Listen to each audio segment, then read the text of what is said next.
Here we go. Every week, Hardcore brings you the hardest of all subjects. We talk about the things other guides, they're afraid to talk about. We talk about things that other fishermen are afraid to talk about. Afraid to tell their secrets, but we're telling them this week. And it has to do with lure action. Because all the time, I know you guys get asked these questions. And of course, you get asked questions about size of your minnow, but you also use artificial on your thing. So we're going to find out what he's using that gets them attracted. What sparks that interest? What makes that fish? What elicits that strike? Whether it's a straight tail or it's a curly tail or maybe an articulated, you like that big word, articulated soft plastic. We're going to find out. And we're going to start out, you know what, we're going to kind of mix it up. Greg, we're going to let you go first. And you tell us, what do you think a crappie, what makes them, what elicits that strike on that tail for that day that you're out fishing? How do you know if you're going to use a curl tail or if you're going to use a straight tail? Well, a lot of it just depends on what type of fishing I'm doing. Okay.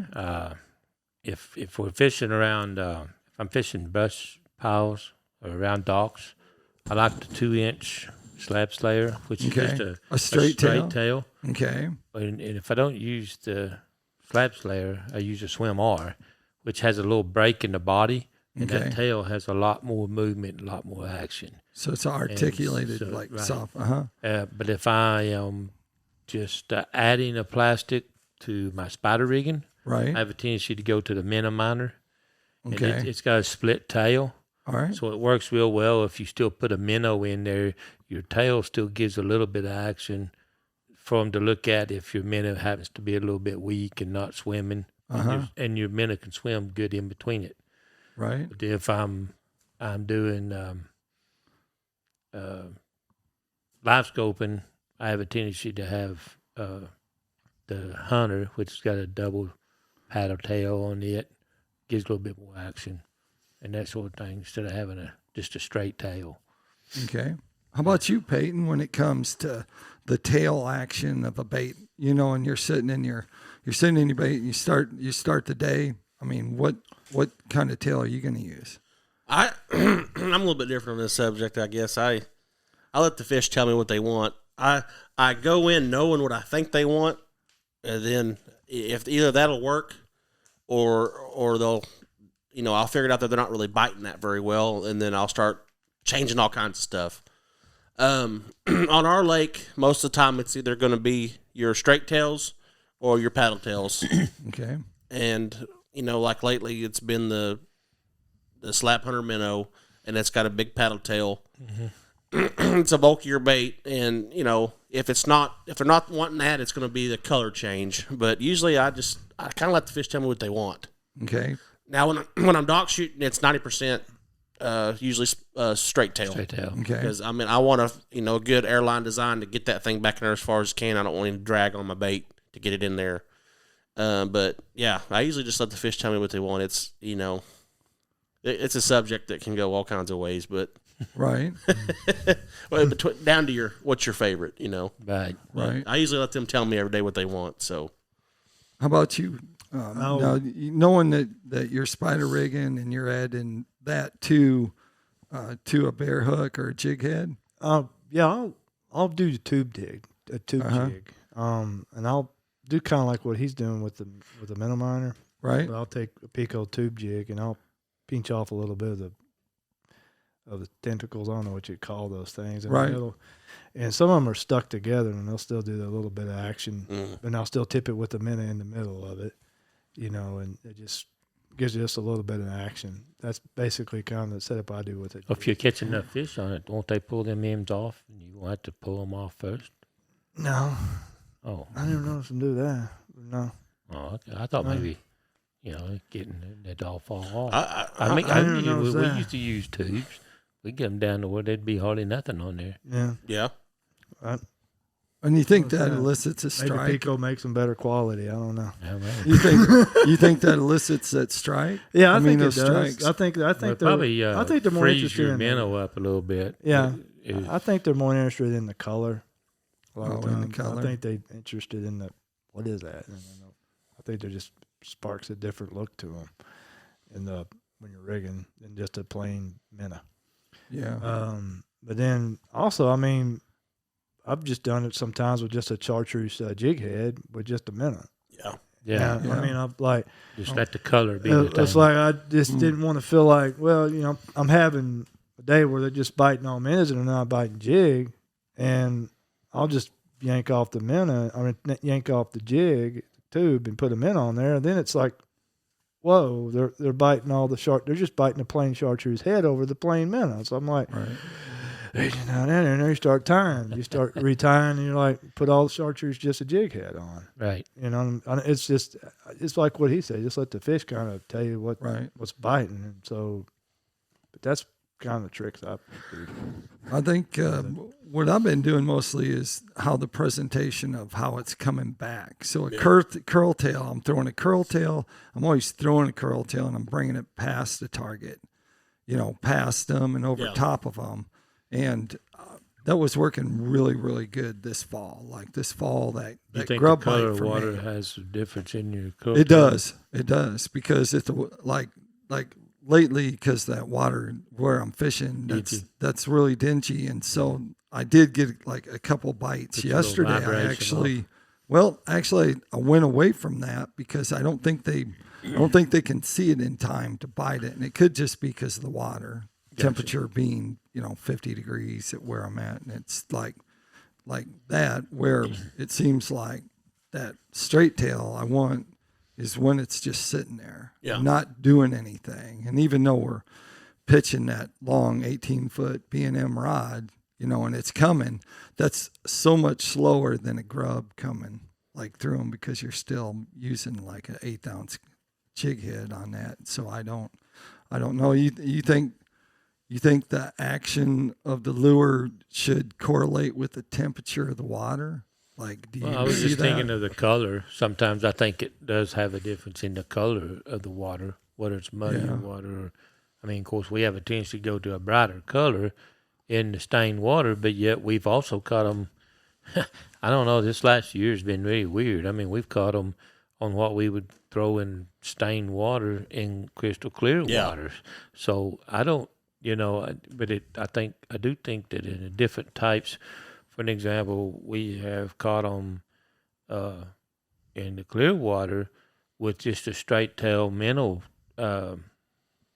using a yum. We've used the yum before, the 3-inch minnow. Yeah. And it's just a straight V-tail tail. Yeah, the FF sonar minnow. Yeah, and then then also in clear water we've used that paddle tail slab hunter that has got to put off more vibration than the other one. So I do think that sometimes the colorations in the water could determine of the style of bait we fish.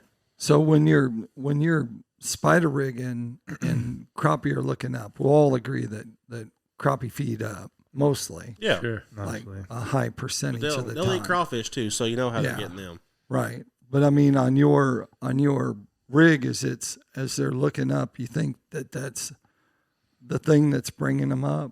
Mm-hmm.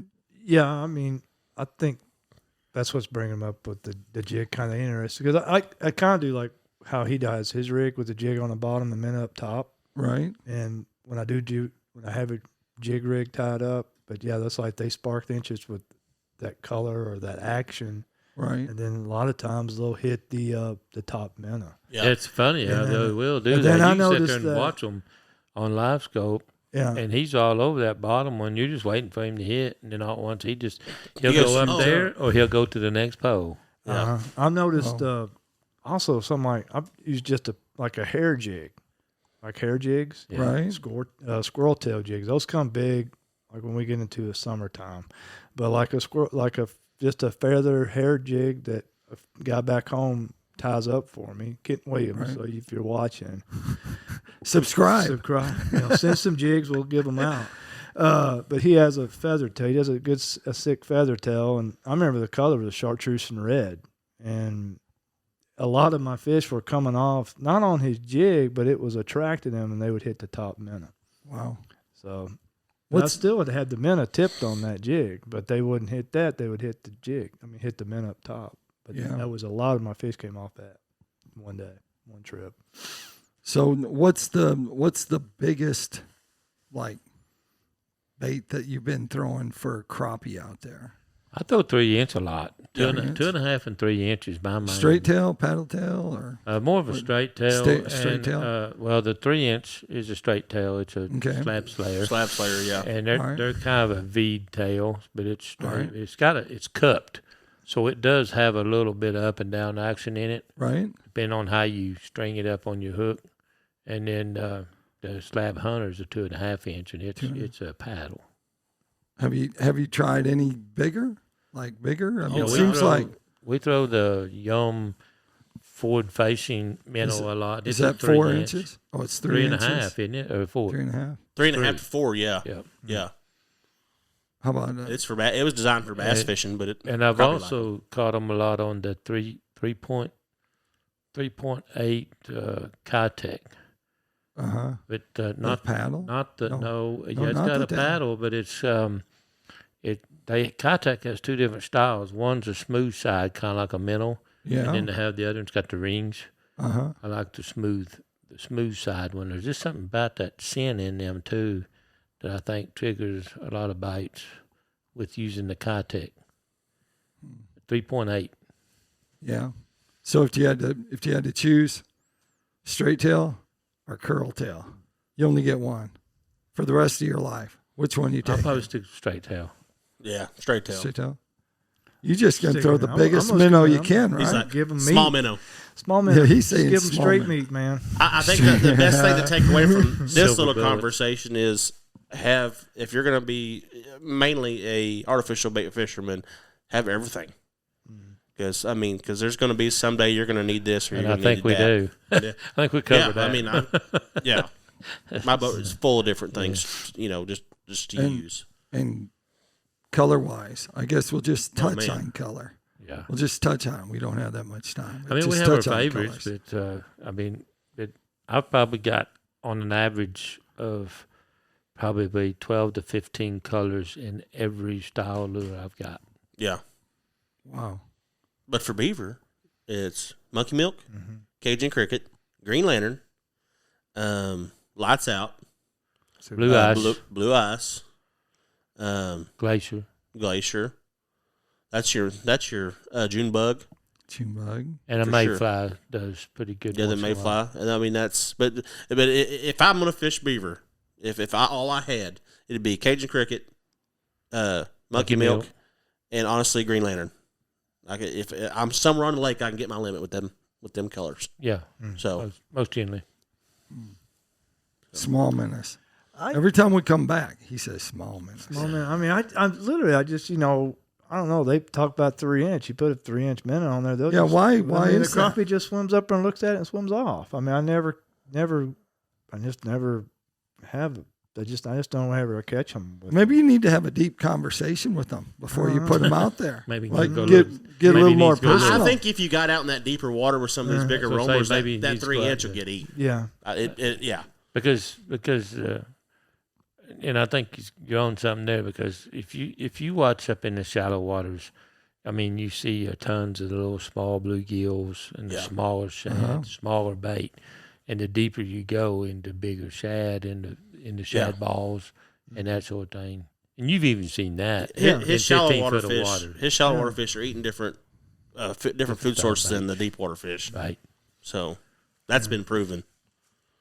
Well, the shad are dying right now. They're dying up in Still. Blackburn. Yeah. Oh yeah. As of today, but I mean, this show will be aired a little bit later on, and so shad dying, that seems like you'd replicate Have you less noticed, action. Right. Have you noticed though that when the mayfly hatch is going on, have you noticed when you catch crappie, a lot of times the lips are real red, and they're up there sucking them, just popping them little bugs in, and I think during that time, if you think about it, that's when we feel like we have a lot of short strikes and stuff, because their mouths are so sore, they don't want to grab a hold of it, they're eating on them little No, bugs. that's when they're They're nasty just to up clean, there yeah. sucking them in. So when you start to see them sizes, I have a tendency when I start seeing that bloody lip, I downsize to an itty bit, and they'll inhale that.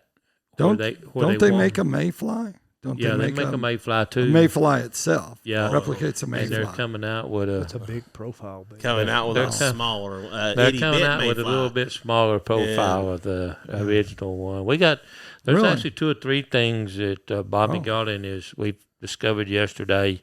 This is hot. This is hot.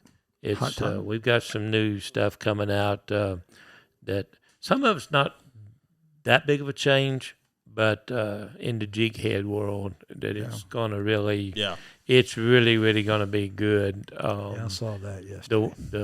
The one I think's already out with the regular. They've went with the regular jig head, but they've changed the barb. It's not a barb. It's ridges, and they put a weed guard. Yeah. Weed guard on there. But the other one's not coming out until iCast. Yeah. iCast is in July. It's about the second week. So we got to wait a few more days before we can hold that up and talk about it. But it's going to be awesome. It's going to work great for the Roman fish. Yeah. And it'll work great on spider rig. And I'm telling you, in the summertime, I could see that one it's working. really going to be pretty cool to see what that jig head does. And also they're already transitioning from Crappie Pro. Yeah. The name will be Bobby Garland On the jig heads, too. on the jig heads. That's Oh, what I'm on the saying. jig heads. They're still this type of head, but it's going to be Bobby Garland instead of Crappie Pro. Different packaging. Mm-hmm. Yeah, there's so many of our marketing people aren't buying the jig head because it's a different name. And then they have it in 2 different areas in the store, and they want all your product in one zone. So that way you got all your Bobby Garland soft plastics, and then you got the Bobby Garland jig heads all together. It's always nice when a store. It's kind of like what they're doing with Arky and everybody else too. Yeah, is the stuff all one brand being in one area instead of it being flukes in one area, and then when they're out of flukes, then they never go back and look for that product that's in there or something like that. Yeah, because when we first got the notification, me and Payton both was like, man, that's going to be a bummer, because we tried to promote Crappie Pro, and a lot of people didn't realize it was owned by Bobby Garland, and now it's going to be all Bobby Garland. Fishing industry is very, very small. We could do a whole show on the fishing industry and how small it really, really is. It's as small as a mayfly. And so, and everyone thinks it's a grizzly bear. It is not. And so, and that actually, if you start thinking about it, all 4 of us are sponsored by, major fishing companies. Like we're talking the players in that industry. And so, all of us have done seminars. All of us go to the stores and talk. That's coming up. That's coming up. This, by the time the show's on, that may be already we get into the 24th. Yeah. So I don't know. I'll be in Branson. You'll be in Branson. So I think Lance is going to be in Rogers. And I think that goes along with the whole thing of being hardcore crappie fishing is we were able to bring 4 people in that have some knowledge. Just doesn't have to do with fishing. It's just not cleaning fish. It's just not, going out there and being at the ramp. And, it's filleting fish. It's like the whole thing when you go All out aspects. when you go out with us, not only will you get a good story about Greg, you may learn some stuff about the industry, and you may find some stuff that's real interesting. And so that's part of the reason why we're here and sharing our stuff. Yeah, that takes us to what we're giving away. You guys been picking them up and showing people, and the people want to know. First of all, I'm going to tell you how you can win this. You have to subscribe. You guys subscribe to our YouTube channel, and be a part of that. You can also subscribe to our Facebook page, Hardcore Crappie Fishing.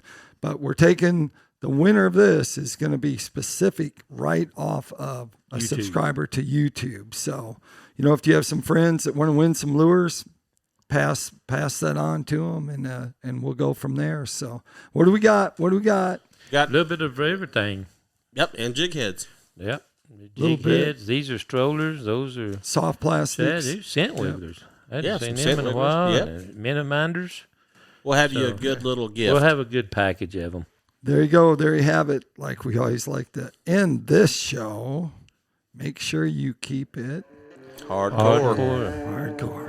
We've been doing this for about 7 times. These guys, they are fast like lightning.